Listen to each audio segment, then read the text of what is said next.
Now, dear students, our next method is cross multiplication method. This method is also used to solve the linear equations. Okay, a pair of linear equations and linear equations in two variables.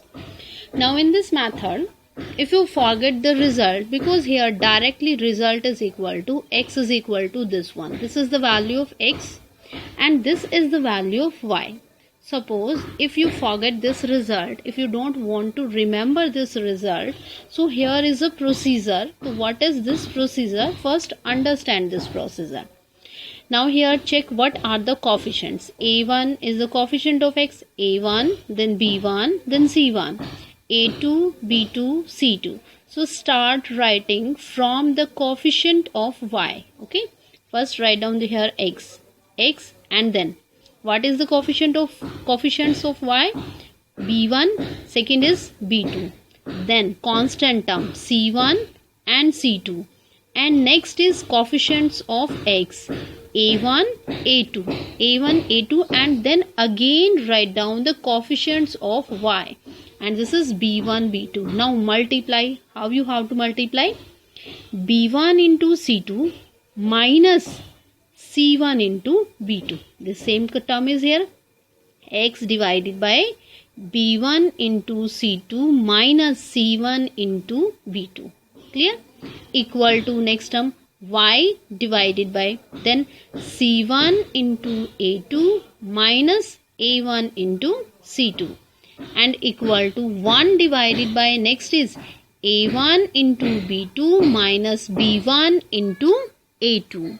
So all these values are equal to each other, and if we want to find out the value of only x, so first take this first pair and last pair.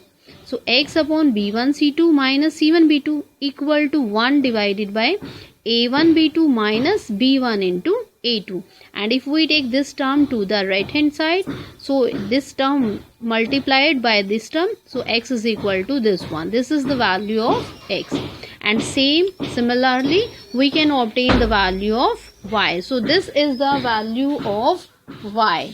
So these x and y, these two values we have to use in our cross multiplication method. And firstly, from this cross multiplication method, I just want to again summarize the result which I told you in your first exercise and your second exercise. In your first exercise, we know that when a1 upon a2 is not equal to b1 upon b2, and when we want to represent these lines on your graph paper, then what will be the result? In that case, these lines are intersecting line. And one more result comes from this result. If a1 upon a2 is not equal to b1 upon b2, then lines are intersecting line. And then we have unique solution. Unique solution means only one solution exists in this case. Okay, beta. So if we have a1 upon a2 is not equal to b1 upon b2, then what type of solution we have? Unique solution. Now in next case, if a1 upon a2 equal to b1 upon b2 equal to c1 upon c2, then lines are coincidental lines. Coincidental line means one line, a second line is lie on the first line. Both lines are the same, just they are the multiplication, scalar multiple of each other. So it means every point is a common line. And if every point is a common line, then we can say that we have infinitely many solutions. So what result we obtain? If a1 upon a2 equal to b1 upon b2 equal to c1 upon c2, then we have infinitely many solutions. Okay.